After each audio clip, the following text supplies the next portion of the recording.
Well, hey, greetings, Belgrade Avenue Church. Hey, Pastor Dan Crandall here. And as promised, just got a quick update on the church and where we're at with the COVID-19 pandemic situation. I got to say it again, Beth and the kids and I, hey, we miss y'all so much. We talk every day about how much we love our church family and how much we can't wait to see everyone in person again soon. And I know many of you are also feeling that bite and are missing being able to be together as well. You know, I've received many inquiries that are asking how we as a church are going to go forward in the coming weeks and months, especially as it pertains to in-person worship services. So I wanted to just make this short little video and give you an update on this very thing right now, on where we're at. First is this morning, the bishop did release a letter, kind of a statement that's revealed, introducing kind of the rollout plan that the United Methodist Church Cabinet has. It's just a document that gives general guidelines, and other than the general guidelines, it really is just, it gives churches the leeway to discern how to go forward in their own context and in our own congregations. And so if you're interested in reading what the bishop wrote and the plan that the UMC has put out, which I fully support, I put links for that in either above or below this video, or wherever they happen to be, depending on which platform you're watching this on.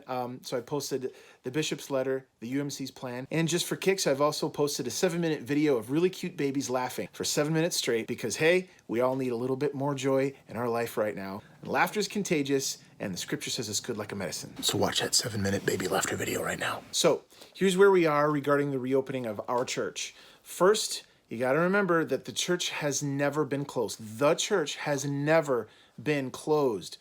Worship has never, ever been outlawed. Only going to the building for health's sake. You are the church. We are the church. Worship does not require this building. Remember, the Apostle Paul says in Romans 12 that worship is how you live in response to Christ in your everyday life. But I can't get to preaching because more on that this Sunday. That's my sermon this Sunday, so tune in for that. Next, regarding the opening of the building for our in-person worship services and how we meet in person, our next Belgrade Leadership Team meeting, or Ad Council meeting, that's going to be in the beginning of April. And in this meeting, we're going to be talking exclusively on how to handle the reopening of the church. In that process, we're going to be going by 4 criteria.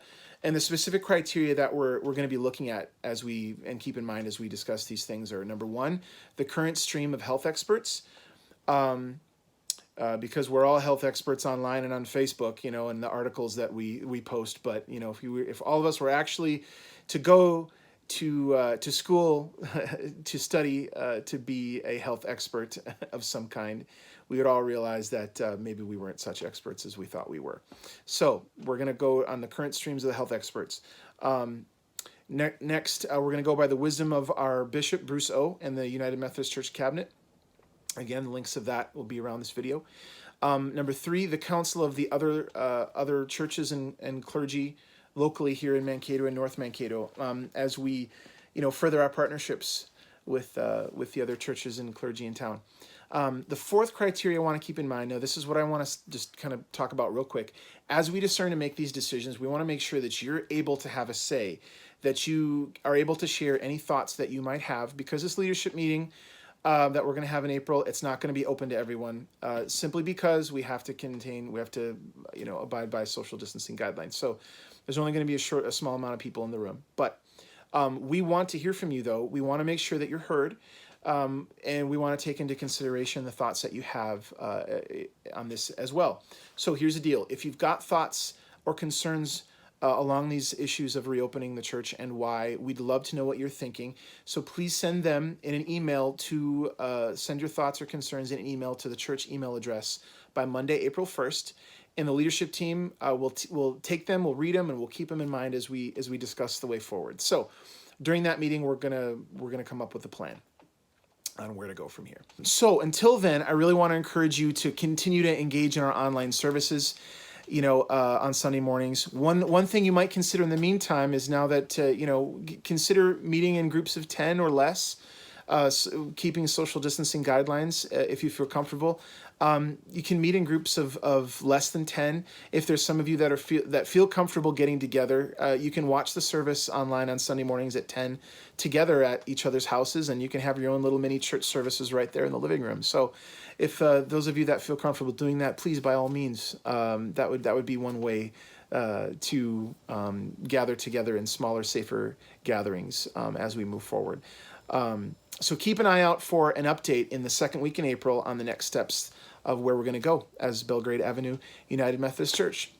And folks, that is all that I have for you today. So please pray for discernment as the Belgrade leadership seeks to follow where Christ is headed in these days. We want to follow Jesus. You know, there's a lot of voices on both sides, and we don't want to follow those extreme voices. We want to follow Jesus. Again, more on that this Sunday. So love you all. Hopefully we'll see you soon. Please stay safe out there. Grace and peace. Bye for now.